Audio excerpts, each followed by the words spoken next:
দর্শক, বিস্তারিত জানাতে সরাসরি যুক্ত হচ্ছি সহকর্মী সোহাগ কুমার বিশ্বাসের সাথে। সোহাগ, এই মামলার রায় এবং শুনানি দীর্ঘদিন হওয়ার পরে এই রায়টি হলো এবং নতুন করে সিটি কর্পোরেশনের দায়িত্ব দেওয়া হলো এবং তাকে দায়িত্ব নেওয়ার নির্দেশনাও জারি করা হলো। তো এই বিষয়ে সেখানকার জনগণ বা সাধারণ মানুষের কোনো প্রতিক্রিয়া দেখতে পাচ্ছেন কিনা, আর সিটি কর্পোরেশনের কোনো পদক্ষেপ রয়েছে কিনা?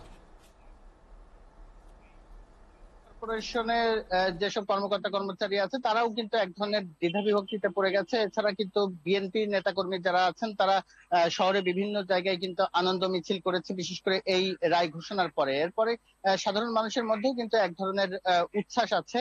তবে কিছুটা দ্বিধাদ্বন্দ্ব কিন্তু আছে। কারণ হচ্ছে এই ইতিমধ্যে কিন্তু অন্তর্বর্তী সরকার এই মেয়র পদটাকে বিলুপ্ত ঘোষণা করেছে এবং মেয়রকে কিন্তু আগেই অবৈধ বিলুপ্ত ঘোষণা করে বিভাগীয় কমিশনারের উপরে কিন্তু এই সিটি কর্পোরেশনের প্রশাসক হিসেবে নিয়োগ দেওয়া হয়েছে।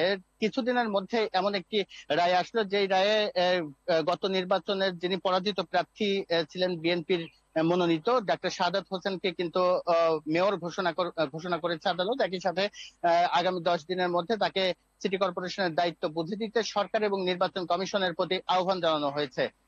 নির্দেশনা জারি করেছে আদালত। একই সাথে এই রায়ের পরে কিন্তু বিএনপি পন্থী যে আইনজীবীরা আছেন এবং ডাক্তার শাহাদাত হোসেন নিজেই গণমাধ্যমের সাথে কথা বলেছিলেন এবং তারাও কিন্তু এক ধরনের আহ্বান জানিয়েছে সরকারের প্রতি, যে নিম্ন আদালতের এই নির্দেশনা মেনে যত দ্রুত সম্ভব তাকে মেয়র পদের মেয়রের যে দায়িত্ব সেই দায়িত্ব বুঝে দেওয়ার জন্য।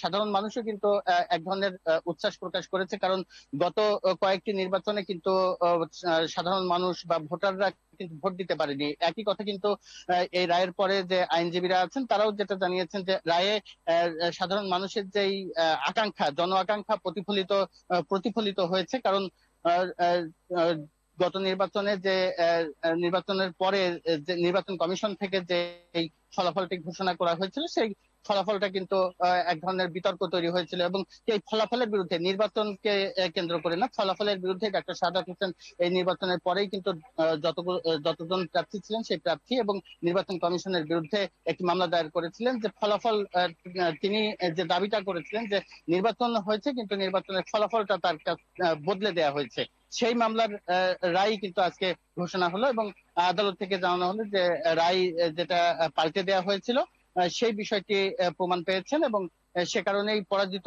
যিনি প্রতিদ্বন্দ্বী প্রার্থী ছিলেন ডাক্তার শাহাদাত হোসেনকে বৈধ মেয়র ঘোষণা করেছে এবং যিনি এতদিন ধরে 3 বছর 3.5 বছর মেয়রের দায়িত্ব পালন করেছিলেন আওয়ামী লীগের প্রার্থী এম রেজাউল করিমকে অবৈধ ঘোষণা করেছে। তবে এই মেয়াদকালে তার নেওয়া যে সিদ্ধান্তগুলো, সেই সিদ্ধান্তগুলো কি হবে না হবে সেটা পরবর্তীতে সরকার সিদ্ধান্ত জানাবে, এমনটি জানানো হয়েছে যারা আদালতে ছিলেন আইনজীবীরা তারা। তো এই ছিল চট্টগ্রাম থেকে তথ্য সর্বশেষ। জানানোর